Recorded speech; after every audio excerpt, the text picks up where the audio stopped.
హాసిని కిచెన్లోకి వెళ్ళి కాఫీ కలుపుతూ ఉంటుంది. అప్పుడే హాసిని చేతిలో ఒక చిన్న విషం బాటిల్ ఉంటుంది. ఇప్పుడు నేను ఈ విషయాన్ని ఒక్క కప్పులోనే కలిపాననుకో, నైని చెల్లికి ప్రమాదం జరుగుతుందని పసిగట్టేస్తుంది.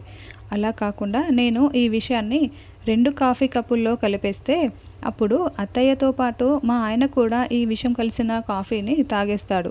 అప్పుడు అత్తయ్యకి, మా ఆయనకి ఇద్దరికీ కూడా ప్రమాదం ముంచుకు వస్తుంది.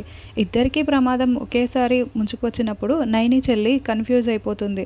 కాబట్టి ఎవరికి ప్రమాదం వస్తుందో సరిగ్గా అర్థం కాక, కాపాడే ప్రయత్నం కూడా చేయలేక అలా ఎవరిని కాపాడలేకపోతుంది. ఎలాగో అత్తయ్య 4 రోజుల్లో చనిపోతారు కదా. అప్పుడు గాయత్రి పాప వల్లే అత్తయ్య ప్రాణాలు పోయాయని గాయత్రి అత్తయ్య మీద నింద పడకూడదు. ఇప్పుడు నేను విషం కలిపిన ఈ కాఫీని ఇవ్వటం వల్లే అత్తయ్య తాగి ప్రాణాలు కోల్పోతే అప్పుడు నాపైనే ఈ నింద పడిపోతుంది కదా. అప్పుడు గాయత్రి పాప క్షేమంగా ఉంటుంది. గాయత్రి పాప మీద ఏ నింద పడకుండా గాయత్రి పాప జీవితం చాలా సుఖంగా, సంతోషంగా సాగిపోవాలి. అందుకే నేను ఈ ధైర్యం చేస్తున్నాను, ఇలా విషం కలిపి ఇస్తున్నాను అని హాసిని 2 కాఫీ కప్పుల్లో విషం కలిపేసి కాఫీ పట్టుకొని హాల్లోకి వస్తుంది. అత్తయ్య, ఇదిగోండి తాగేయండి, ఏమండి ఇదిగోండి కాఫీ తీసుకోండి అని ఆ విషం కలిపిన కాఫీ కప్పుల్ని ఇస్తూ ఉంటుంది.